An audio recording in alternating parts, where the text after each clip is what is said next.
So hello guys, welcome back to my channel, and today is the grand launching of the all-new 2025 Mitsubishi Xforce, and I'm currently here in SM Aura. This is what Mitsubishi has missing in the local lineup.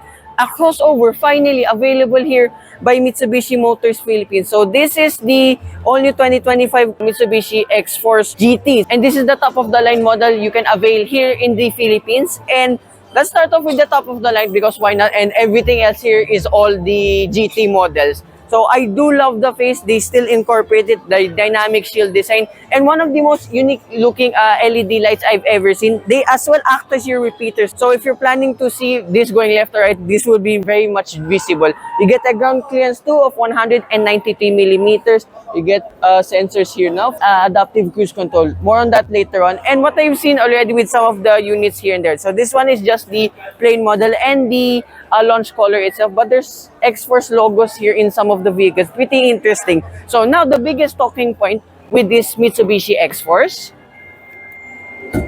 So this is what intrigued me the most.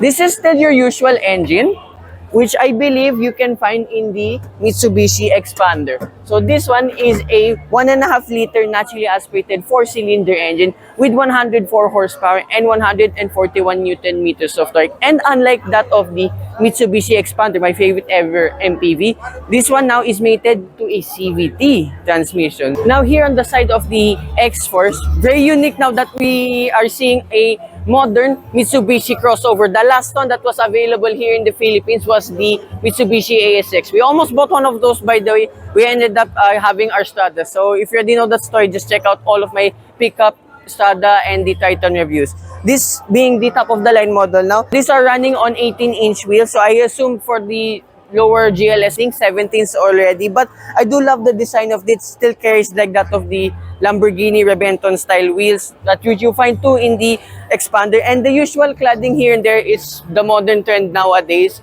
And the color of this, I would say, is pretty stunning. It's a new color for Mitsubishi here in the Philippines. And nice cladding here too on the rear door. A lot of design cues. And what I like as well, it's since now with the modern times, there's a lot of black stuff here in the roof. But it continues all the way here up to the rear pillar. Now here at the rear of the Mitsubishi Xforce, probably one of the best looking rears that you can get. It just looks so unique, and you get LED taillights as well. Very similar now that of the Mitsubishi Xpander, but it's just turned up to 11. Looks really nice though. And as you can see here, all the features, a little bit of Easter eggs. This has power, hands-free power tailgate, but I don't have the key. But at least if you don't have the key with you, or in case it doesn't work for obvious reasons, this has a power tailgate, which is, yeah, pretty alright. So this is the total boot space of this Xforce. There's no official figures, and I would say it's one of the more, oh look at that, more spacious crossovers that you can buy. Apart from the height, you have to watch out for it, I think only. But if you're not gonna sit down here most of the time, this will be very doable. You get a halogen light here on your left side, a grocery hook as well. And there's a tonneau cover, but I don't think it's displayed here at the moment. Underneath, you get a space saver donut type tire, and of course, it will double once you fold all of the seats down. And oh, I just saw here too above, you get LED lights here too for the tailgate. So that's about it here with the exterior of the all-new Mitsubishi Xforce. Let's check out the interior. Now, this is the interior of the all-new Mitsubishi Xforce. Just look at this. Such a refreshing take now on Mitsubishi. Again, I will keep saying it, that we have now a crossover. Despite being top of the line, everything is manually adjusted. I don't mind it since I'm old school anyways. But there's a lot has been done here in the interior compared with some of the competition out there. Here in the door card, yes, there's a lot of plastics here and there, but you get at least brown soft pads here for your elbows, ambient lighting as well, and there's this denim maong style pants material here around in the door handles that stretches all the way to the right side of the dashboard. It gives a more premium feel now than ever, and this is probably the new common trend now if you want something luxurious. And what I like now too with this Xforce GT top of the line now, you get 8-speaker Yamaha sound system. So I really can't wait to try it out later, and hopefully I can show you on camera too. The steering wheel, it's your usual Mitsubishi now. It's very much the same like with the new Titan and the new Xpander. So I'm looking for the, there it is. There you go, very good. Tilt and telescopic for the steering wheel. And here are all of your buttons for your phone connectivity, adjustments for the instrument cluster, and you get now adaptive cruise controls for this Xforce. So these are all the safety bits, and there's a lot of them, and hopefully we can have a lend out of this soon. And I want to try now how this adaptive system works. Here in the left side of the dashboard, you get the denim material yet again, a cubby space, a headlight lever adjustment, your boot release button, and these are dominated now by two screens here for your 12.3-inch infotainment system. I'll demo it later on in the test drive along to with your instrument cluster. And here in the right side, you get a cubby space here again, as you can see, with ambient light, glove box. All right, that's pretty good. And then further down the infotainment system, you get two air conditioning vents along with your controls. Again, very similar like with all of the Mitsubishi vehicles you can get. Further down, you get 12-volt socket, USB-C port, USB port, and a wireless charging pad. Now, here in the center, this is what Mitsubishi has been highlighting with this Xforce. Yes, you still get your normal gear shift, engine start-stop button, electronic parking brake, auto-hold function, but now you get 4 driving modes for this Xforce. Remember, this is a front-wheel drive vehicle, so it's pretty much interesting now that you get like wet, gravel, and mud. A bit more of the outdoorsy side of things now with this Xforce. That's why I want to have a lend out of this. Maybe you will try an off-road video of this very soon. So underneath here, so you get cubby spaces too on either side. Cup holders here in the middle, center console box, and there's a cooling function here as well. That's pretty neat for this Xforce. And what I like too with this new vehicle, you get leather seats all around. They look like that of sport bucket types. Boasting, just alright, but it's very comfortable to sit in. And I love this brownish goldish trim here that stretches all the way to the cushion itself. Gives it a bit of like, well, again, more premium vibes. Above here, you get halogen lights. Wow! That's so bright. You get safety reminders here as well. Sunglasses holder, visor, vanity mirror with LED light. Oh, come on. Still don't. Anyways. So these are the rear seats of the all-new Mitsubishi Xforce. Here in the door card, pretty much the same like the ones in front. However, there's no more denim cloth material here anymore around the door handles. But at least still, you get Yamaha sound system still on the rear doors itself. And look at the space. Compared that of the Mitsubishi ASX, that's the only one I can compare since that was the last crossover that was available here by Mitsubishi here in the Philippines. It's really good. Look at that. Headroom too, pretty massive. Okay, I think this is one of the most spacious crossovers as well you can get. Behind both front seats, you get 2 map pockets. So the one above here would be perfect for phones like the one I'm using right now. And here in the middle, very handy, 2 air conditioning vents, 1 USB-C port, and a USB port. And here, central armrest, pretty much you have to open it like that of the expander itself, but at least it reveals you have 2 cup holders.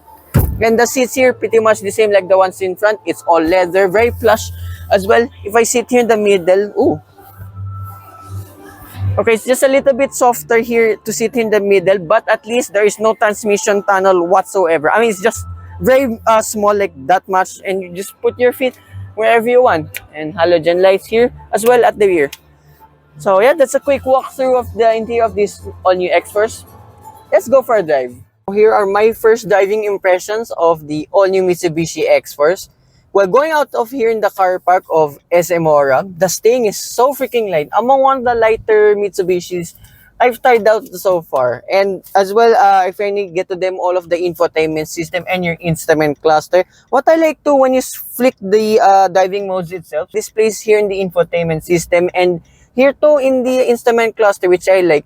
And here's just a walkthrough of all of the infotainment system because there's a lot you can do. I mean, there's even a G-force meter for crying out loud. So here, then let's explore it.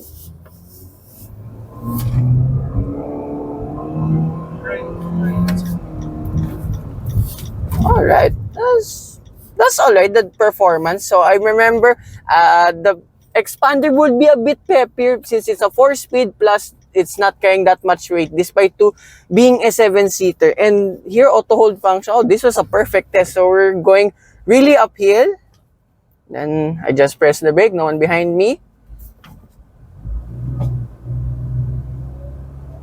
Okay, takes a while to get up, but I mean, you get moving still. What I can commend though immediately is the ride. This is what impresses me the most. Look, already GD parts uphill, mind you, and with extra humps here and there. And one more time. It will take a while to go uphill if you're coming from a stop, but you will still get there eventually. And I forgot to mention, for this 12.3-inch infotainment system, this has Apple CarPlay, Android Auto, and to make things even better, for backup, there's screen mirror link, and for your instrument cluster, it doesn't look like any other Mitsubishi so far, not even that of the Xpander Cross. This is a completely new layout, and there's still a lot you can do. But I'll just be honest though, for the infotainment system, it's just a bit laggy, and there's so much modes you can do and information. I mean, I don't mind it if you're a tech geeky person kind of guy. And yeah, for the driving dynamics though, I will not complain whatsoever. This is a pretty decent crossover, and as well, this as a reverse camera, I only see one mode for it. I think this is just the wide angle mode, and that's pretty much it. So that's just a 2 second speaker test because I don't want to get copyrighted.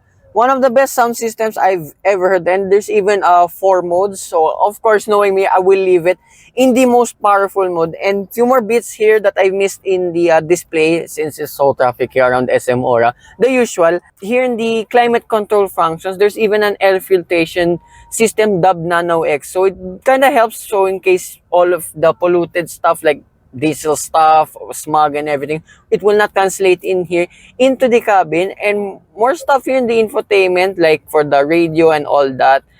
Yeah, got used to it pretty quickly, despite being, yeah, there's so much information with the car. The G-force meter is pretty hilarious. And too, this is what I've discovered too. For the gear shift, I noticed there's no manual mode. There's no simulations for the CVT transmission. But I just found this button, DS. So this is basically your overdrive or sport function. So hopefully once we finish with this loop, we can properly demo it out. Now finally on the move, few more things. Again, there's so much gimmicks with this Xforce, I cannot believe it. What is familiar now, like that with the Xpander Cross, there's active yaw control for this Xforce. So making this handling a lot more agile than I expect. Even though you have a very, very light steering wheel, there's not much heft to it, I assume. Body roll, yeah, there is, but it's not so bad. It's not to be intended to be a Mitsubishi Colt F2000 kind of things. For a normal daily, yeah, this is alright. And now I can confirm the the overdrive function here does work a little bit better now if you're going a bit at faster paces. So here, after a hump, I mean, yeah, it will still take time, but it's much more responsive than the ones I tried out earlier during the uphill test. It still goes to show, despite either on or off the overdrive function, you still make it up to Baguio, I guess, since that uphill test here in SMR is really, really high. So here, overdrive on. Oh yeah, that performs way better than, rather than the overdrive being off. Alright, that's alright. Right, so remember having the same power and torque that you find in the Xpander, or all the Expanders, mind you, but now having a CVT transmission than the 4-speed. This exceeded a lot of my expectations because you all know me, I am not a fan of CVT transmissions. This one's a very good shout, even though there's no manual mode here and there, no paddles and all that. But as a daily, just a comfortable CD cruiser, well, a GT, a no pun intended car, this will actually just do the job. I'm very impressed what Mitsubishi have done with this Xforce. This car has been teased to us for a long time now, and again, I've mentioned it. This is the missing sweet spot of Mitsubishi here in the Philippines, that they lack a crossover, well, formerly a crossover, because last time they sold one here was the ASX model, which we almost bought. Now with this Xforce, would I buy one personally? With the amount of crossovers available now in the market, I would say yes. If you're the high-tech kind of guy with all of the gimmicks here and there, I think this will just do the job. Remember, the performance is just decent. I would love to drive this on the highway to give this a proper verdict. And speaking of why you should still buy this in the first place, is its fuel economy? Excuse me. And off the line, yeah, that's pretty good. The auto hold function is not that jerky at all. The insulation too is really good. And here now, the active yaw control will activate if you're 40 kilometers per hour and above. I love the handling of this, is really good. So if your active yaw control is already open, it kind of corners flat-ish. Wow, right. Brakes are pretty strong too and all that. Yeah, this is such a good car. Wow. And the fuel economy too. This is what impressed me again most with this Xforce. It's been doing around here heavy city traffic here on the SM Aura on a Friday, 9.1 kilometers per liter. That is not bad whatsoever. So I expect to do the same numbers once, and if ever have a long-term test drive of this, and I want to know how this will perform on the highway. So city insulation, road noise, not that much going in here to the cabin. I would say it's very, very good. Okay, thick glass. It's not double glazing. It's not a luxury car, but it's very, very good enough. So yeah, that's a quick walkthrough of this and test drive of this Mitsubishi Xforce. For the cost of this top-of-the-line GT model, this one stands at 1,581,000 pesos. So you all know me. What is the base model like? So stay tuned for that video. So again, I would like to thank everyone here at Mitsubishi Motors Philippines here at SM Aura. Today is the launch of the all-new Xforce. And to Sir Trix over here of Mitsubishi Jose Abad Santos. These are his contact details. So you may check out in their dealer on the all-new Xforce vehicle. So hope you guys like and subscribe. And I will see you hopefully soon with more Xforce content here on my channel. Bye-bye.